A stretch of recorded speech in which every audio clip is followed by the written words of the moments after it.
Now, the King James Bible translators, nor any of these other guys, Erasmus, Stephanus, Beza, and all the different translators into other European languages, they didn't just blindly follow the majority text, but rather they examined it and tested it and came up with the Textus Receptus, which is 99% following the majority text, but sometimes deviates from it. Now, why would they deviate from it?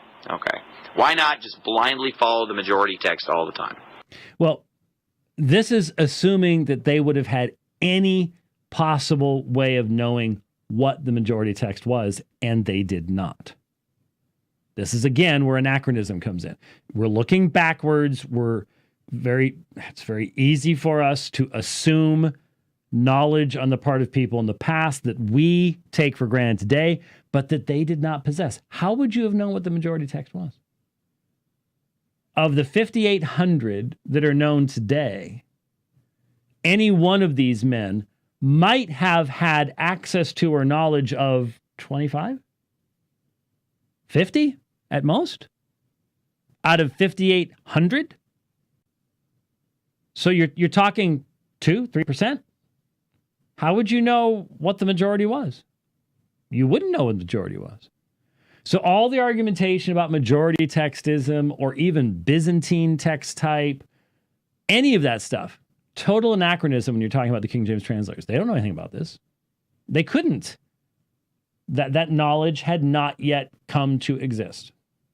So, why even go there? Well, so for example, 1 John 5:7 is not in the majority of Greek manuscripts, but it is in some Greek manuscripts, and it did make its way into the Textus Receptus. Why?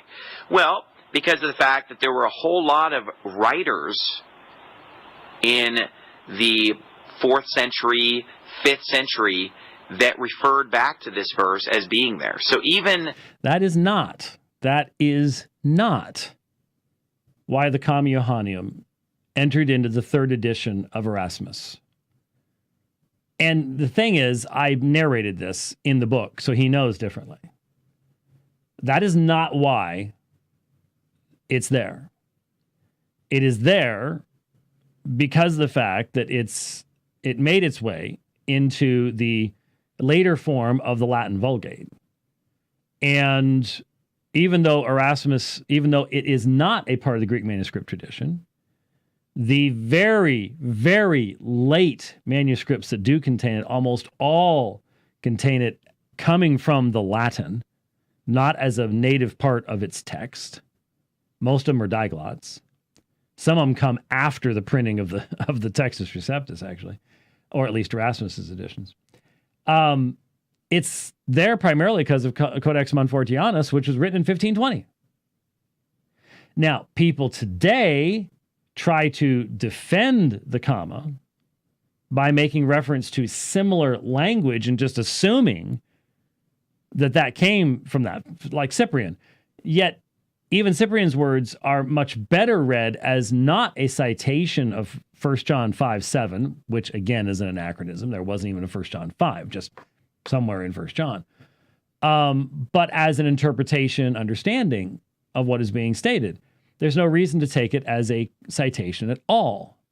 And so the process whereby the Comma Johanneum, 1 John 5:7, ended up in the King James Version of the Bible is primarily due to a monk writing out a not very well done manuscript of the New Testament that includes it, but in a different form than it actually appears in the King James Version of the Bible and in the later editions of the Textus Receptus.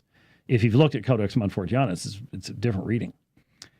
That's why it's there. It's not that the King James translators are sitting around, well, the small group of King James translators that would have been responsible for the book of 1 John, which is, maybe 3 or 4 men at most.